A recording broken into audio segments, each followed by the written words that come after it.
এখন আমাদের সবার উচিত পতিত ফেসিবাদের বিরুদ্ধে আমাদের বিভিন্ন রকমের তথ্য সমৃদ্ধ সংবাদ প্রকাশ করা।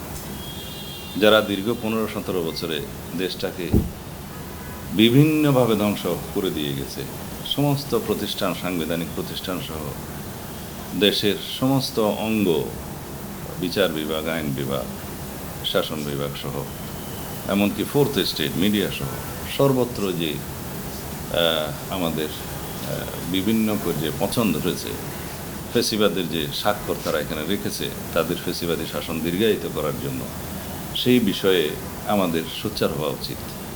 আমাদের এখন অগ্রাধিকার সেটা। আমরা যেন মনোযোগ দিই যে যেমন যারা গুম, খুন, অপহরণের সাথে জড়িত ছিল, যারা আয়নাঘরের সাথে জড়িত ছিল, যারা ফেসিবাদের শাসন ব্যবস্থাকে দীর্ঘায়িত করার জন্য বিভিন্ন স্তর থেকে যারা সহযোগিতা করছে, তাদের মুখোশ উন্মোচন করি। তাদের কেউ কেউ হয়তো গ্রেপ্তার হয়েছে, কিন্তু আমি যতটুকু এখনও পর্যন্ত, আপনারা আমার চাইতে ভালো জানেন, তাদেরকে যথাযথভাবে ইন্টারোগেশন করা হচ্ছে না। আজ পর্যন্ত কোনো গুমের রহস্য উন্মোচন করা যাচ্ছে না। আজকে এই সরকার দায়িত্ব নিয়েছে, প্রায় কতদিন হলো, মাসখানেকের কাজ, আজকে প্রায় 20-25 দিন মতো হলো। এখানে আমাদের সবচেয়ে গুরুত্বপূর্ণ এবং অগ্রাধিকারের যে কাজটি ছিল, যে দেশবাসীর আকাঙ্ক্ষা ছিল যে আমরা যেন গুম, খুনের যেই আস্তানা সেগুলো খুঁজে বের করি।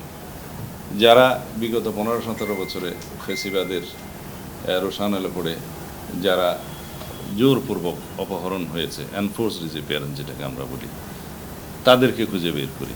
তাদের যে এই কর্মকাণ্ডে কারা সহযোগিতা করেছে, সরকারি পর্যায় থেকে বিভিন্ন বাহিনী, বিভিন্ন গোয়েন্দা সংস্থা, তাদেরকে আমরা মুখোশ উন্মোচন করি। এবং যারা এই পর্যন্ত গুমের শিকার হয়ে জীবিত থাকতে পারার মতো সৌভাগ্য অর্জন করেছে, তাদের কাছ থেকে আমরা তথ্য নিয়ে জানার চেষ্টা করি যে কোথায় কোথায় এই সমস্ত আয়নাঘর আছে। এগুলো আমাদের অগ্রাধিকার। ফেসিবাদের শাসন দীর্ঘায়িত করার জন্য যারা বিভিন্নভাবে এই রাষ্ট্রকে বিনষ্ট করেছে, ব্যবহার করেছে, বিচার বিভাগ সহ সর্বত্র, তারা কারা, তাদের বিভিন্ন অপরাধের বিবরণ আমরা প্রকাশ করি।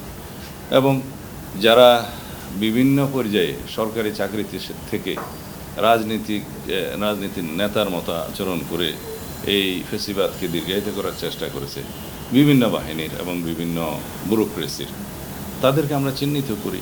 এবং এই দেশটাকে আমরা প্রকৃত একটি গণতান্ত্রিক রাষ্ট্র বিনির্মাণের জন্য সবাই আমরা তথ্য দিয়ে, সংবাদ প্রকাশ করে, আমাদেরকে পরামর্শ দিয়ে সহযোগিতা করি, যাতে বর্তমানের অন্তর্বর্তীকালীন সরকার তাদের হাতকে আরও শক্তিশালী, মজবুত মনে করে এবং তারা জনগণের জন্য সংস্কার এবং একটি প্রয়োজনীয় রাষ্ট্র কাঠামোর যে সংস্কার আমাদের দরকার, সেই সংস্কারে মনোযোগ দিতে পারে। নিশ্চয়ই সংবাদপত্র এবং মিডিয়ার একটি ব্যাপক ভূমিকা আছে এই বিষয়ে। আমরা মনে করি যে সেই বিষয়ে আমাদের দৃষ্টি দেওয়া উচিত। ব্যক্তিগত পর্যায়ে এগুলো যা কিছু আমরা এগুলো পরিহার করলে আমার মনে হয় ভালো হবে।